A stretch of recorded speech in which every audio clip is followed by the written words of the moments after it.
सुप्रभात बच्चों, कक्षा 2 हिंदी में आप सभी का स्वागत है। हम पढ़ने जा रहे हैं हमारी पाठ्य पुस्तक खुलते पंख का पाठ 13।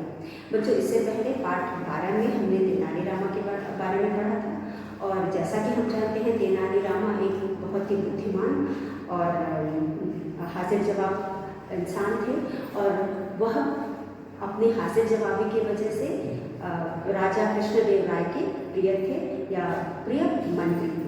तो बच्चों, इसका आज हम अपने अगले पाठ में भी कुछ प्राचीन भारत से ही संबंधित पढ़ने जा रहे हैं। बच्चों, प्राचीन भारत के 2 महाकाव्य थे, एक था महाभारत, दूसरा था रामायण। बच्चों, आप सब भी आजकल महाभारत और रामायण से काफ़ी परिचित होंगे क्योंकि यह दोनों टीवी सीरियल के रूप में टीवी पे प्रसारित होता है और मुझे उम्मीद है कि आप सभी इस सीरियल को देखते होंगे क्योंकि हमारे घर में सभी लोग, बड़े छोटे बच्चे, सभी लोग इसे देखना पसंद करते हैं। तो यहाँ पे आप भी देखते होंगे। तो यहाँ पे हम इसका बारे में क्यों बात कर रहे हैं बच्चों, क्योंकि हमारा जो अगला पाठ है महाभारत पर आधारित है।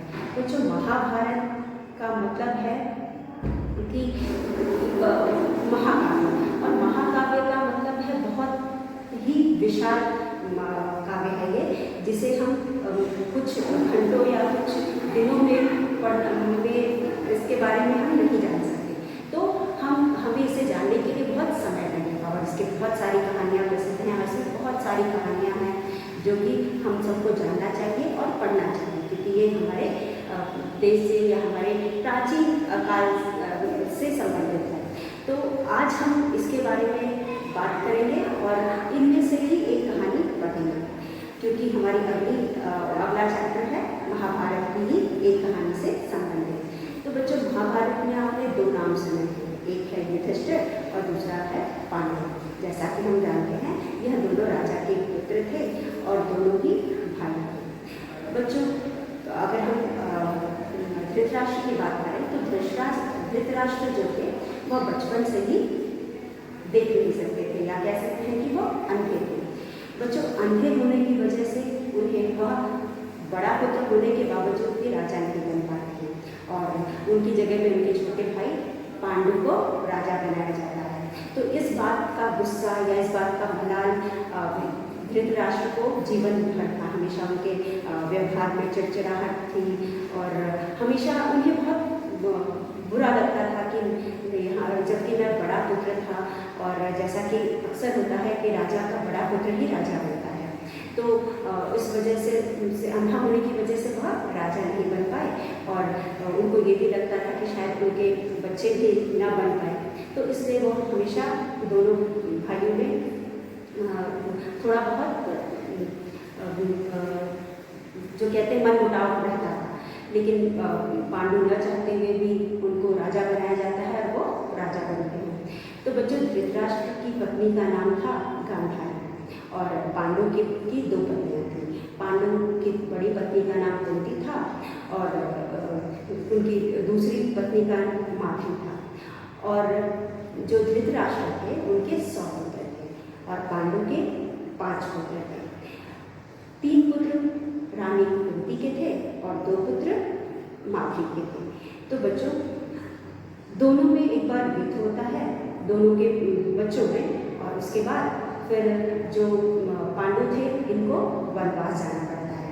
बच्चों, जो पांडु थे, पांडु की असमय मृत्यु हो जाती है और असमय मृत्यु होने की वजह से फिर धृतराष्ट्र को राजा बनाया जाता है और धृतराष्ट्र के राजा बनने के बाद उनके बच्चे भी बहुत ही हमेशा दोनों में झगड़ा होता था और इसी को लेकर के दोनों में युद्ध हुआ और पांडु हार जाते हैं। जब पांडु हार जाते हैं तो मजबूरन उनको 13 वर्ष का वनवास जाना पड़ता है या वनवास भुगतना पड़ता है।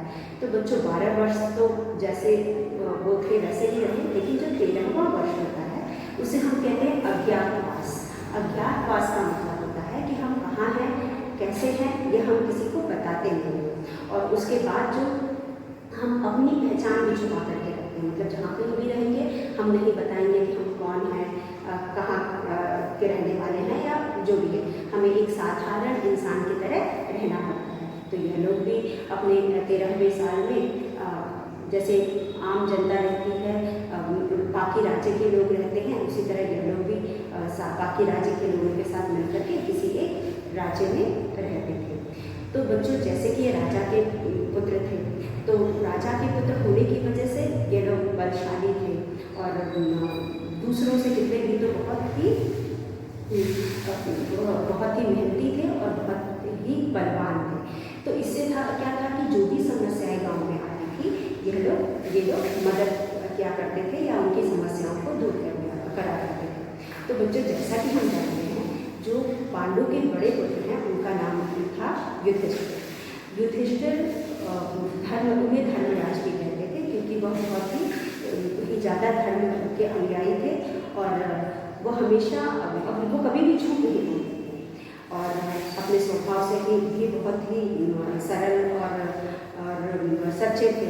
और उसके बाद दूसरा जो पांडु के दूसरे पुत्र थे, उनका नाम था भीम। और जो युधिष्ठिर थे वो भाला चलाने में माहिर थे और जो भीम थे, भीम भी बहुत बलशाली थे और वह अपने कद काठी से भी बहुत बलशाली थे।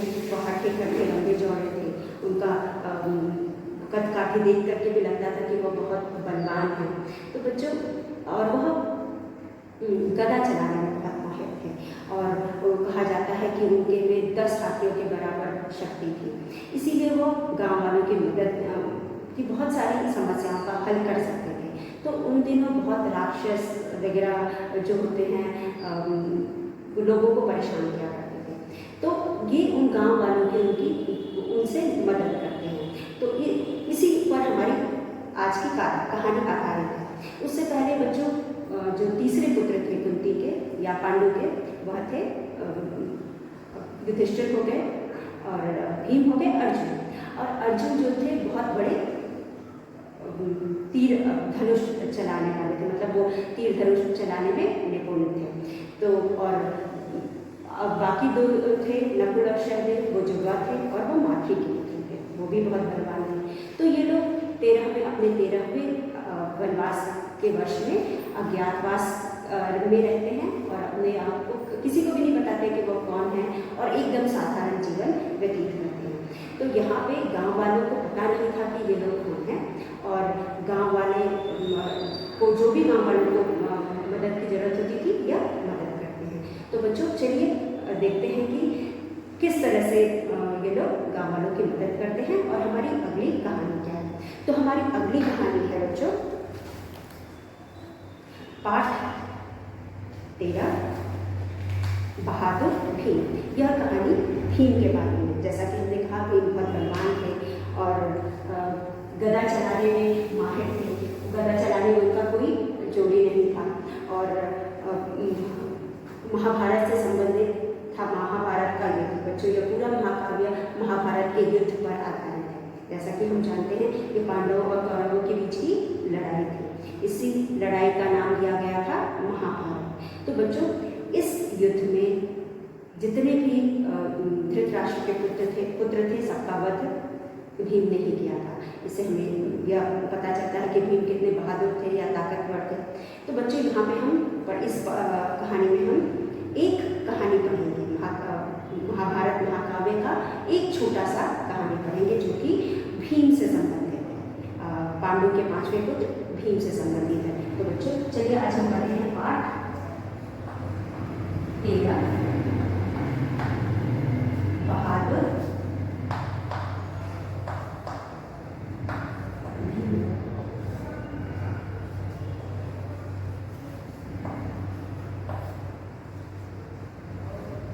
बहादुर भीम। हमारे पाठ का नाम है बहादुर भीम। बच्चों, पहले हम इस पाठ को पढ़ने से को डिस्कस या चर्चा करने से पहले हम एक बार इसकी रीडिंग लगाएंगे। उसके बाद हम लाइन बाय लाइन इसको डिस्कस करेंगे या इसकी को समझेंगे। तो पहले बच्चों, मेरे साथ मैं जहाँ पढ़ रही हूँ वहाँ पे आप अपनी उंगली रखिए और ध्यान से सुनिए कि मैं किस तरह से पाठ को पढ़ रही हूँ। बहादुर भीम। राजा पांडु के 5 बेटे थे, युधिष्ठिर, भीम, अर्जुन, नकुल और सहदेव। 5 भाइयों में भीम बहुत बहादुर और बलवान थे। एक बार वन में घूमते घूमते पांचों पांडव अपनी माता कुंती के साथ एक गांव में पहुंचे। जैसा कि हम जानते हैं बच्चों, जो पांडु थे, पांचों पांडव के पिता युधिष्ठिर के सौपुत्र थे। उनके पुत्रों को हम कौरव कहते हैं, उनके पुत्रों को कौरव कहा जाता था। और जो पांडु थे, क्योंकि ये पांडु के पुत्र थे, पांडु के नाम से इनका नाम पड़ा पांडव। बच्चों, जो पांडव थे उनकी असमय मृत्यु हो जाती है। असमय मृत्यु होने के बाद उन्हीं के साथ जो माद्री थी, उनकी दूसरी पत्नी थी, वो भी सती हो जाती है। और बची कुंती, कुंती अकेले अपने बच्चों की परवरिश करती हैं। और जब वो वनवास भी जाते हैं तो कुंती उनके साथ जाती है। तो यहाँ पे भी कुंती वनवास में उनके साथ होती है। एक बार वन में घूमते घूमते पांचों पांडव अपनी माता कुंती के साथ एक गांव में पहुंचे। वह एक ब्राह्मण के घर में ठहरे। गांव के पास ही वन में एक राक्षस रहता था। गांव वाले राक्षस से बहुत परेशान थे। उन्हें प्रतिदिन ढेर सारा भोजन और एक आदमी राक्षस के पास भेजना पड़ता था। एक दिन ब्राह्मण के बेटे की बारी आई। तो जिस ब्राह्मण के घर में ये रहते थे उसकी बारी आई। ब्राह्मण का एक ही बेटा था। ब्राह्मण और उसकी पत्नी रो रहे थे।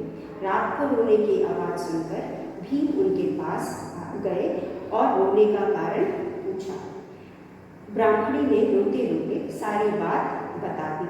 भीम ने कहा, आप रोइए मत, कल आपके बेटे की जगह राक्षस के पास मैं जाऊंगा। ब्राह्मणी बोली, नहीं नहीं, मैं अपने बेटे की जान बचाने के लिए किसी दूसरे के बेटे की जान खतरे में नहीं डाल सकती। भीम बोले, आप चिंता न करें, मुझे कुछ नहीं होगा। अगले दिन भीम ढेर सारा भोजन गाड़ी में लादकर राक्षस के पास पहुंचे और आराम से बैठकर खुद भोजन करने लगे। राक्षस को बड़ा गुस्सा आया। वह बोला, यह क्या कर रहे हो? राक्षस ने क्या बोला, यह क्या कर रहा है? भीम ने कहा, देखता नहीं, खा रहा है। भीम ने भी उसी स्वर में बोला, देखता नहीं, खा रहा है। भीम की बात सुनकर राक्षस गुस्से से पागल हो गया। वह भीम पर तेजी से झपटा। भीम तैयार थे। उन्होंने उछलकर जोर से एक लात राक्षस की कमर में जमाई। दोनों में जमकर लड़ाई शुरू हो गई। भीम ने घूसे मार मार कर राक्षस को बेहाल कर दिया। वे उसकी छाती पर चढ़ बैठे और उसका गला दबाने लगे। कुछ ही मिनटों में राक्षस की जान निकल गई। भीम गाड़ी लेकर वापस आ गए। जब गाड़ी गांव पहुंची तो भीम को जीवित देखकर गांव वालों के आश्चर्य का ठिकाना न रहा। राक्षस के मरने की खबर सुनकर गांव वाले खुशी से नाचने लगे। ब्राह्मणी ने भीम को छाती से लगा लिया। कुंती भी बहुत खुश थी कि उसके बहादुर बेटे ने राक्षस को मारकर सारे गांव का भला किया। भीम को गले लगाते हुए कुंती ने कहा, बेटा, मुझे तुम पर गर्व है। तो बच्चों, यह थी हमारी कहानी। यह कहानी महाभारत का एक हिस्सा था, जो बहुत छोटा सा हिस्सा कह सकते हैं। तो बच्चों, आपने देखा इस कहानी में, हमने अभी सिर्फ एक बार पाठ को पढ़ा है, अब हम इसको समझेंगे। राजा पांडु के 5 बेटे थे। जैसा कि मैंने बताया, राजा पांडु के कितने बेटे थे? 5 बेटे थे। उनका नाम था युधिष्ठिर, भीम, अर्जुन, नकुल और सहदेव। 5 भाइयों में भीम बहुत बहादुर और बलवान थे। बच्चों, जैसा कि मैंने आपको शुरू में बताया, जो राजा पांडु थे उनकी 2 बीवियाँ थीं। पहली बीवी का नाम था कुंती और कुंती के 3 पुत्र थे, युधिष्ठिर, भीम, अर्जुन। और दूसरी बीवी का नाम था माद्री। माद्री के 2 बेटे थे जो कि जुड़वा थे, नकुल और सहदेव। बच्चों, 5 भाइयों में जो 5 भाई थे, सब बलवान थे, ताकतवर थे और किसी न किसी युद्धशाली में निपुण थे। मतलब कि वो उनको महारत हासिल था। और लेकिन इनमें से जो भीम था जो इनमें से भीम थे वह बहुत ही बहादुर, सबसे ज़्यादा बहादुर थे और कटकाट थी, मतलब कि शरीर की उनकी बनावट लंबे चौड़े में उसके हिसाब से भी बहुत देख कर के बलवान और ताकतवर लगते थे। तो भीम बहुत बहादुर और बलवान थे। बलवान का मतलब तो बच्चों यहाँ पे हम कुछ शब्द अर्थ भी पढ़ेंगे, पाठ में आने वाले शब्द अर्थ,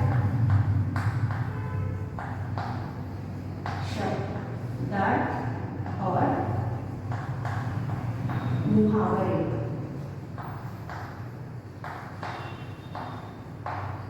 ये है शब्दार्थ और मुहावरे। पहला है हमारा बलवान।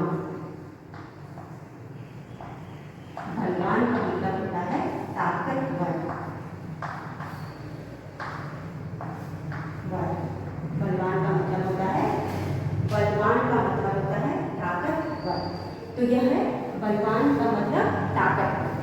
तो जो भीम थे वह बहुत ही बलवान थे। एक बार वन में घूमते घूमते बच्चों, एक बार वन में घूमते घूमते पांचों पांडव अपनी माता कुंती के साथ एक गांव में पहुंचे। जैसा कि मैंने बताया कि एक युद्ध हारने के बाद इन लोगों को 13 साल का वनवास, वनवास का मतलब होता है बच्चों, ये शब्द आपने रामायण में भी सुना होगा कि श्री रामचंद्र जी को 14 साल का वनवास हुआ था।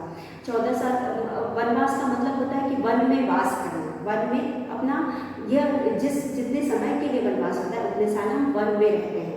और वन में रहने, राजा महाराजा होते हुए भी वन में रहने का मतलब है इन्हें सादा जीवन व्यतीत करना पड़ता है और फिर अपने खाने पीने का इंतजाम करना पड़ता है। सब कुछ उनको वहाँ रह करके, जंगल में रह करके ही करना पड़ता है। और जंगल में जो भी कंदमूल मतलब फल वगैरह मिलते हैं उसे खा करके ही खाकर रहते थे। तो बच्चों वहाँ पे उन्हें कोई भी महल वाला ऐशो आराम या नौकर चाकर उनको नहीं मिलेंगे। उन्हें जंगल में जिस तरह से बाकी लोग रहते हैं उसी तरह से रहना होगा। तो ये लोग भी उसी तरह रहते थे, कुटिया बना करके रहते थे, इधर उधर घूमते थे, फल कंदमूल मिलता था उसी को खा करके रहते थे और यही जीवन उनको व्यतीत करना था। और फिर 12 साल बीतने के बाद जो आखिरी साल इनका था 13वां साल, उसमें इन्हें अज्ञातवास में रहना। अज्ञातवास मतलब ऐसे इस तरह से रहना कि कोई उनके बारे में किसी को न पता हो। जहाँ कहीं भी ये रहते थे वहाँ पे वो अपनी पहचान किसी को नहीं बताना था इनको। और उस समय जब इन्होंने अपनी पहचान न बना करके रखी तो फिर ये एक गांव में जाकर के रहे। तो आखिरी साल ये लोग जाकर के एक गांव में रहे जहाँ पर कि जैसे बाकी गांव के लोग रहते थे वैसे ये भी रहे और वहीं पे इनका समय बीतता था। तो इधर उधर घूमते घूमते उस गांव में पहुंचे, वहां जाकर के वो बाकी लोगों के साथ रहने लगे। अब वहां पर एक ब्राह्मण था, ब्राह्मण के घर में ही ये लोग रहते थे। किसके घर में ठहरे ये लोग? ब्राह्मण के घर में ठहरे। गांव के पास ही वन में एक राक्षस रहता था। जब वो वहाँ रहने लगे तो लोगों की समस्याएं, वो छोटी मोटी समस्याएं हमेशा ही वह उनकी सुलझाते थे। फिर उनको धीरे धीरे रहते रहते पता चला कि गांव के बगल में जो जंगल मतलब वन है वहाँ पे एक राक्षस रहता है। तो उस राक्षस के बारे में भी इनको पता और गांव वाले राक्षस से बहुत परेशान थे। मतलब वह राक्षस हमेशा इनको परेशान करता था और प्रतिदिन इनसे ढेर सारा भोजन और एक आदमी, क्योंकि राक्षस था, राक्षस का मतलब ये होता है कि जरूरत से ज़्यादा खाना और अत्याचार करना। तो उसका रोज का खुराक था ढेर सारा खाना और एक आदमी वह खाने के लिए, एक आदमी को, उस आदमी को भी वह खाता था, वह उसके पास ले जाना पड़ता था। तो वह परेशान करता था। उसने शर्त रखी थी कि वह उसे इतना सामान आना चाहिए, नहीं तो वो गांव में घुस करके अत्याचार करेगा। तो लोग डर के मारे ऐसा कर देते थे। तो बारी बारी से एक आदमी भेजा जाता था और ढेर सारा खाना भेजा जाता था। तो एक दिन क्या हुआ, जिस ब्राह्मण के घर में ये लोग रहते थे, किसके घर में रहते थे ये लोग? एक ब्राह्मण के घर में आकर के रह रहे थे।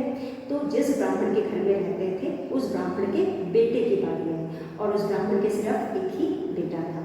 तो बच्चों, अब किसी के घर में भी ऐसा होगा कि उसके पुत्र को राक्षस के पास आहार बनने जाना होगा, यानी राक्षस का भोजन बन के जाना होगा, तो किसी के भी माँ बाप रोएंगे। तो यहाँ पे भी इसके घर वाले, पूरे ब्राह्मण का परिवार रो रो के बुरा हाल था। तो क्योंकि उसके इकलौते बेटे की बारी थी, ब्राह्मण का एक ही बेटा था, ब्राह्मण और पत्नी रो रहे थे, दोनों खूब रो रहे थे। अब जब रात को सन्नाटा हुआ, उनके रोने की आवाज़ इन लोगों के कान में पड़ी, तो क्या हुआ, भीम ने आवाज़ इन लोगों के रोने की सुनी तो इनके पास गया और उनके रोने का कारण पूछा। ठीक है, तो कारण का यहाँ पे वन, वन का मतलब होता है जंगल, जंगल। उसके बाद हमारे पास दूसरा शब्द था प्रतिदिन, प्रतिदिन का मतलब होता है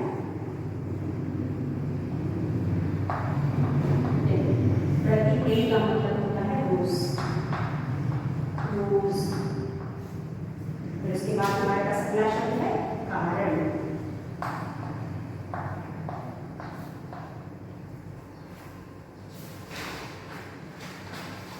कारण का मतलब होता है वजह, वजह।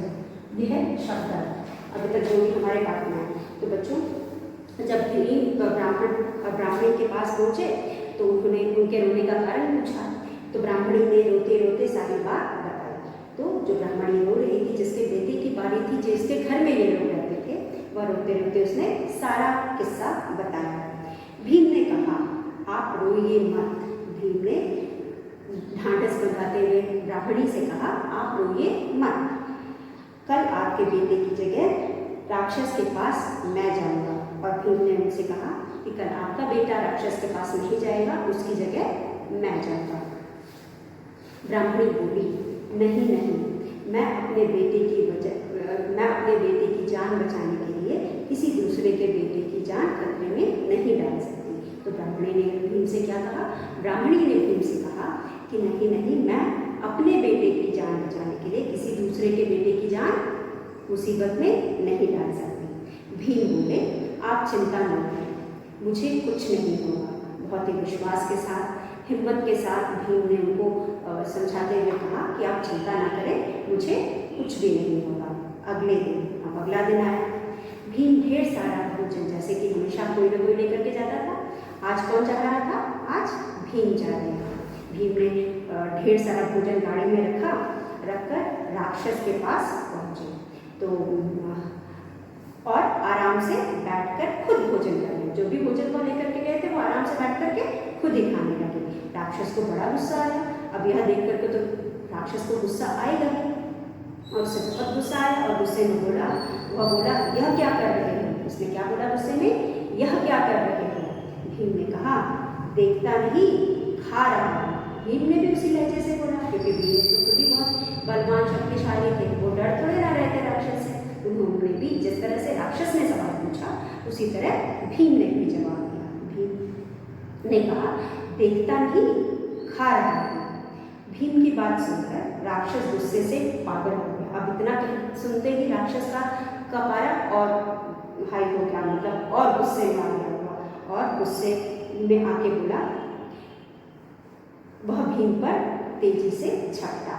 उसने क्या किया, गुस्से में आकर भीम पर झपटा। और भीम को तो पता ही था, वह पहले से तैयार थे। उन्होंने उछलकर जोर से 1 लाख राक्षस के कमर में जमा। जैसा कि मैंने बोला, भीम बहुत ताकतवर थे, बहुत बलवान थे, उनके अंदर 10 हाथियों जितना दम था। तो उन्होंने अपने दम का उपयोग किया और उछल करके उसकी छाती पर पहले तो उनको 1 लाख जमाई, राक्षस के कमर में जमाई। दोनों में जमकर लड़ाई हुई, लड़ाई शुरू हो गई और भीम ने खून से मार कर क्या किया, राक्षस की हालत खराब कर दी। हालत खराब करना मतलब बुरा हाल करना, उसका बुरा हाल कर दिया। राक्षस का क्या किया, बुरा हाल कर दिया। देखा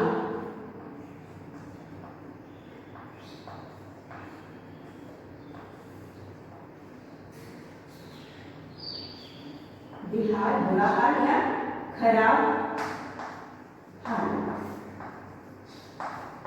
खराब हाल, बुरा हाल या खराब हाल। वे उसकी छाती पर चढ़ बैठे और उसका गला दबाने लगे। कुछ ही मिनटों में राक्षस की जान निकल गई। तो पहले तो उन्होंने उसके कमर पे कस के 1 लाख जड़ा, उसके बाद उछल करके उसके छाती पे चढ़ गए और गला दबा दिया। गला और कुछ ही देर बाद वह मर गया। भीम गाड़ी लेकर वापस आ गए। जब गाड़ी गांव पहुंची तो भीम को जीवित देखकर गांव वालों के आश्चर्य का ठिकाना न रहा, क्योंकि जो राक्षस, अब इनको क्या मालूम कि भीम कौन है और कितना बहादुर है, कितना बलवान है। ये तो भीम को अपनी तरह एक साधारण इंसान समझते थे, और जो पूरा गांव में जो काम कोई नहीं कर पाया, जो उनके लिए आश्चर्यजनक थी, वह भीम ने कर दिखाया। और जब उन्होंने भीम को जिंदा वापस आते हुए देखा तो उनके खुशी का ठिकाना नहीं था। आश्चर्य का ठिकाना न होना बच्चों एक मुहावरा है, जैसा कि हमने लिखा यहाँ पे शब्दार्थ भी पढ़ेंगे और मुहावरे भी पढ़ेंगे। तो शब्द अर्थ भी है और मुहावरा भी है। तो हमारा अगला है मुहावरा। आश्चर्य का ठिकाना, आश्चर्य का ठिकाना,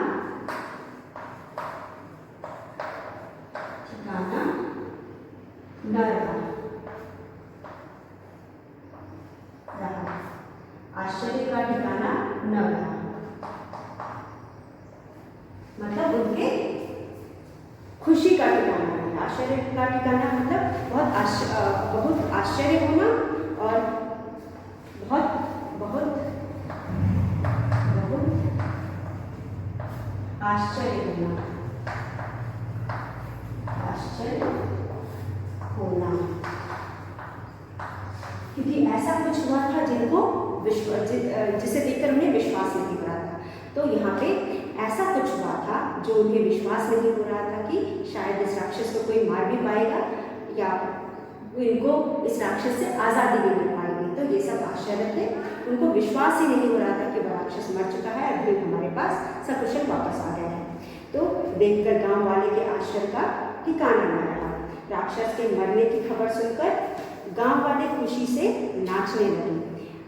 ब्राह्मणी ने भीम को छाती से लगा लिया। अब ब्राह्मणी इतनी खुश थी कि भीम राक्षस को मारकर वापस आ गए, मतलब उसके बेटे की जान बच गई, इसलिए उसके खुशी का कोई ठिकाना नहीं था। और उन्होंने खुशी के मारे भीम को अपने छाती से लगा लिया।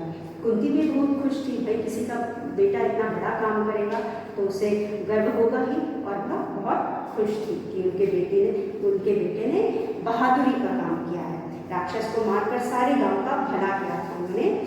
वहाँ पे राक्षस का मरने का मतलब था गांव वालों की जान बचनी, और इस करके उन्होंने गांव वालों की मदद की थी। भीम को गले लगाते हुए कुंती ने कहा, बेटा मुझे तुम पर गर्व है। और उन्होंने कुंती ने भीम को गले लगाया और कहा, मुझे तुम पर गर्व है। तो बच्चों, गर्व का मतलब है, अगला शब्द अर्थ हमारा है गर्व।